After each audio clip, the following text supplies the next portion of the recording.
हवा के अजब खेल भाग 2। तुम ना बुलाओ तो भी मैं आऊंगी, घर के हर कमरे में रहूंगी, ना भाड़ा ना किराया दूंगी, पकड़ना मुझको तुम पाओगे, मेरे बिन न तुम रह पाओगे। बताओ बताओ मैं कौन हूँ? हाँ दोस्तों, मैं हवा हूँ। गर्मी में गर्म हवाओं के बाद नमी लिए हवाएं तो आपको जरूर याद होंगी, और सर्दियों की रातों की वही हवा आपकी हड्डियों तक में कपकपी पैदा कर देती है।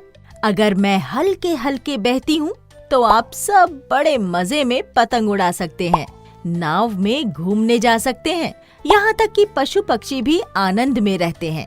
परंतु अगर मेरा मूड बिगड़ जाए तो मैं आंधी और तूफान बनकर आकाश को धूल मिट्टी से भर देती हूँ, यहाँ तक कि मैं बड़े बड़े पेड़ भी उखाड़ देती हूँ। अरे घबराइए मत, मेरा मूड बिल्कुल अच्छा है। आपको याद है पिछले वीडियो में हमने एक प्रयोग किया था। हमने एक गिलास में पानी भरा था, फिर एक चौकोर गत्ते के टुकड़े को उसके ऊपर रखा था, फिर हमने पानी से भरे गिलास को उल्टा कर दिया था। याद आया? फिर क्या हुआ था? वह पानी गिरा नहीं। आपने पता लगाया कि ऐसा क्यों हुआ? हमने इस प्रयोग से यह समझा कि मैं यानी हवा हर तरफ से दबाव डालती है, ऊपर की तरफ से भी। रमेश, श्याम और महेश पतंग उड़ाने के बाद अपने सवालों के जवाब ढूंढने के लिए प्रोफेसर सर के घर आ पहुँचे हैं। देखिए तो, प्रोफेसर सर का घर किसी वैज्ञानिक प्रयोगशाला से कम नहीं लग रहा। हर जगह कोई ना कोई प्रयोग चल रहा है। आइए चलते हैं वहाँ, देखते हैं कि बच्चे क्या सीखते हैं। इस कहानी के उद्देश्य हैं हवा के गुणों के बारे में जानकारी प्राप्त करना। देखो तो जरा, कितना मजेदार और दिलचस्प घर है प्रोफेसर सर का। वो देखो, बोतलें, अलग अलग आकार की शीशियाँ, रंग बिरंगा पानी और कितनी सारी किताबें। अरे लगता है आज किसी का जन्मदिन है, कितने सारे गुब्बारे फुला कर रखे हैं। अरे हाँ, चलो प्रोफेसर सर से ही पूछते हैं। नमस्ते प्रोफेसर सर। लगता है वे व्यस्त हैं, मैं एक गुब्बारा फोड़ता हूँ। अरे शैतान! कौन है? हम हैं सर। वो आज पतंगे उड़ाते समय हम सबको हवा की दिशा के महत्व के बारे में कई बातों का पता चला, पर हम सबके मन में हवा की विशेषताओं के बारे में कई सवाल थे। तो हमने सोचा कि आपसे बेहतर हमें कौन समझा पाएगा। बच्चों, हवा दिखती तो नहीं है, पर उसके गुण हमें दिखते हैं। यानी कि हम अपने रोजमर्रा के जीवन में हवा के कई गुणों को देख सकते हैं, पर तुम सबको इन गुणों का स्वयं निरीक्षण करना पड़ेगा। सही कह रहे हैं प्रोफेसर। जब तक आप कोई प्रयोग नहीं करेंगे तब तक मेरे बारे में समझ नहीं पाएंगे। देखते हैं कि बच्चे मेरे बारे में क्या समझते हैं। आप भी ध्यान से देखिएगा। प्रोफेसर सर, क्या आज किसी का जन्मदिन है? यहाँ इतने सारे फूले हुए गुब्बारे रखे हुए हैं। अरे नहीं, मैंने अपने एक प्रयोग के लिए इन गुब्बारों को फुलाया था। लो, तुम भी कोशिश करो। ये लो, मैंने तो 4-5 गुब्बारे फुला लिए। तभी तो हाँफ रहा है। ठहर, मैं तेरे लिए पानी लाता हूँ। अरे इधर आओ, देखो प्रोफेसर सर क्या कर रहे हैं। वे सोडा के डिब्बे को क्यों गर्म कर रहे हैं?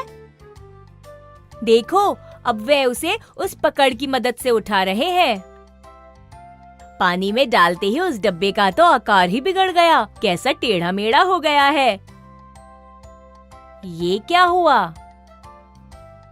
क्यों दोस्तों, मजेदार प्रयोग था ना? कुछ समझ में आया कि ऐसा क्यों हुआ? वही जो हम देख नहीं सकते, लेकिन वो हमारे आसपास की हर चीज पर, यहाँ तक कि धरती पर भी दबाव डालती है, यानी कि मेरा या हवा का दबाव।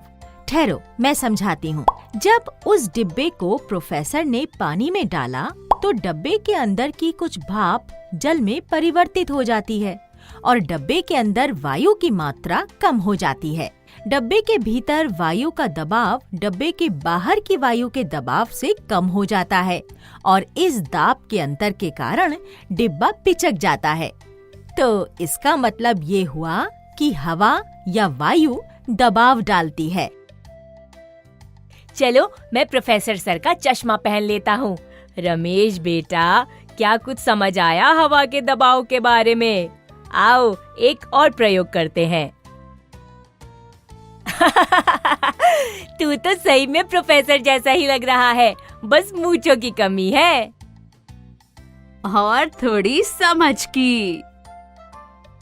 अच्छा प्रोफेसर रमेश, देखो प्रोफेसर सर कुछ और कर रहे हैं। यह एक दिन में कितने प्रयोग करते होंगे?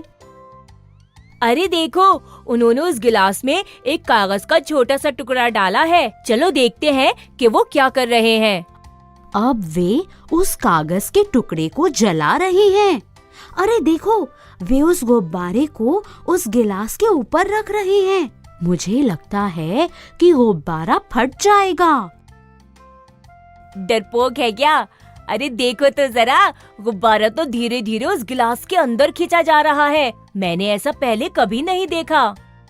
ये देखो, जब मैं इस गुब्बारे को उठाने की कोशिश कर रहा हूँ तो वह तो जैसे इस गिलास पर चिपक गया है। क्यों दोस्तों, है ना मेरे गुण कितने निराले? कुछ समझ आया आप सबको इस प्रयोग से? मेरा बहाव हमेशा अधिक दबाव के क्षेत्र से कम दबाव के क्षेत्र की तरफ होता है। तो जब गिलास में कागज के टुकड़े को आग लगाई तो वहाँ हवा का दबाव कम हो गया और गुब्बारे के आसपास हवा का दबाव बढ़ गया। इसीलिए गुब्बारा गिलास के अंदर खींचा चला गया।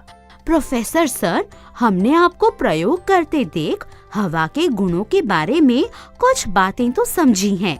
जैसे हवा अपने आसपास की सब वस्तुओं पर दबाव डालती है। हवा हमेशा ज्यादा दबाव के क्षेत्र से कम दबाव के क्षेत्र की तरफ बहती है।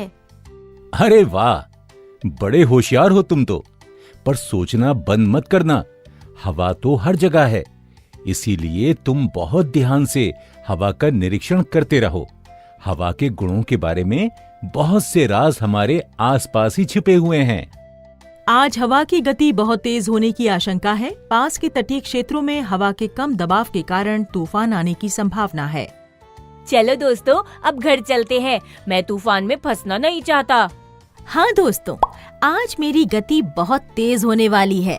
प्रकृति में अनेक ऐसी स्थितियाँ होती हैं जहाँ किसी स्थान या क्षेत्र से वायु गर्म होने के कारण ऊपर उठती है। ऐसी स्थिति में वहाँ का वायु दाब कम हो जाता है। इसकी वजह से पवन धाराएं उत्पन्न होती हैं। चलिए आप भी बाहर झांक लीजिए, कहीं आंधी तो नहीं आने वाली। मेरा रुख कब बदल जाए कुछ पता नहीं चलता। चलिए अब इसके बारे में हम अगले वीडियो में समझेंगे। अपना ध्यान रखिएगा दोस्तों।